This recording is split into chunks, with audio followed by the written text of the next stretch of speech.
Robert Lighthizer, the United States trade representative, must defend a trade pact that is shaping up to be less ambitious than he might once have hoped. Washington, President Trump has signaled that he is moving toward peace with China in a trade standoff that has rattled markets and businesses globally.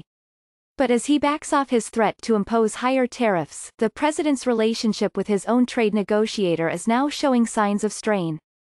The situation has left Mr. Trump's trade representative, Robert Lighthizer, who is both an ardent supporter of the president and a longtime China critic, in an uncomfortable bind. While broad tariffs on Chinese imports brought Beijing to the negotiating table, Mr. Trump has grown impatient with the talks, and a consensus is growing in Washington that Mr. Trump will ultimately accept a weak deal.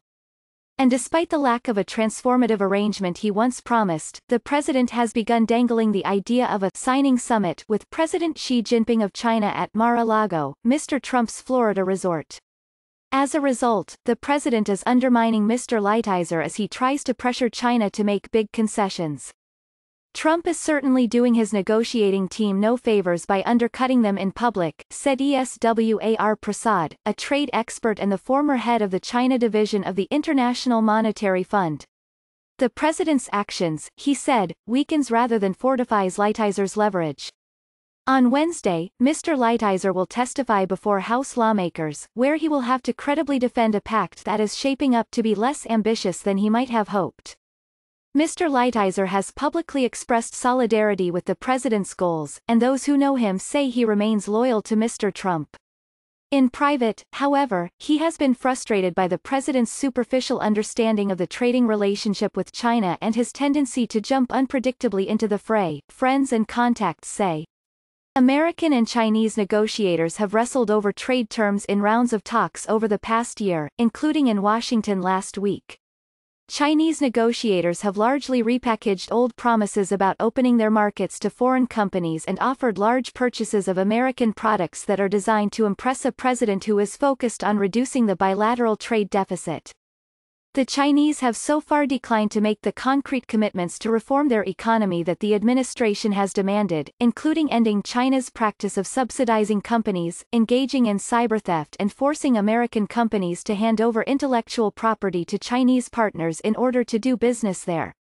Mr. Trump continues to insist that any deal with China will end unfair trade practices, including what he has said as theft of American technology and intellectual property.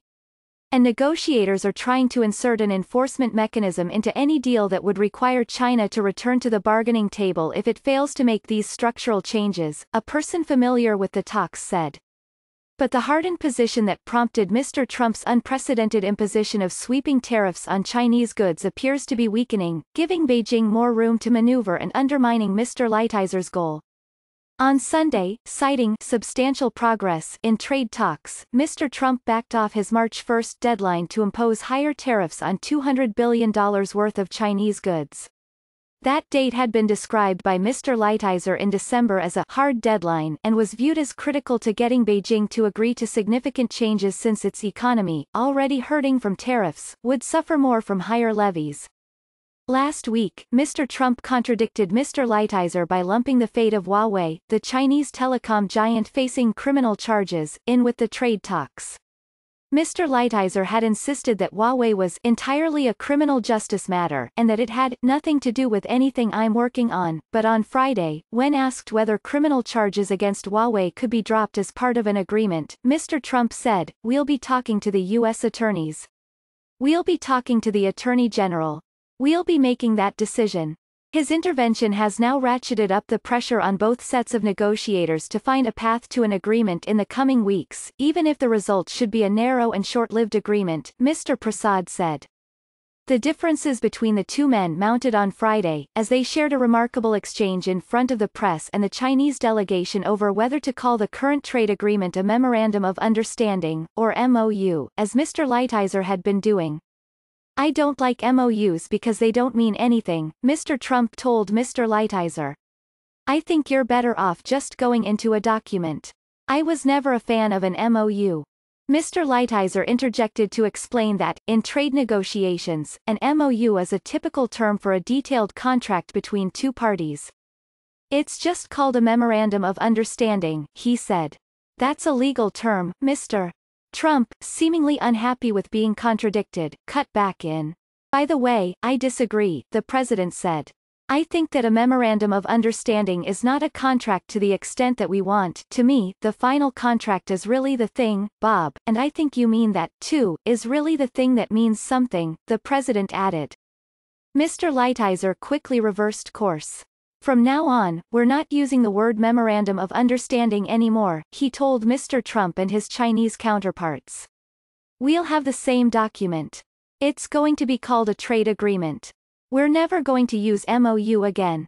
I like that much better, Mr. Trump said. By Sunday night, the president seemed eager to heal any rift. Speaking from a dinner at the White House, the president commended Mr. Lighthizer for working around the clock to secure a deal with China.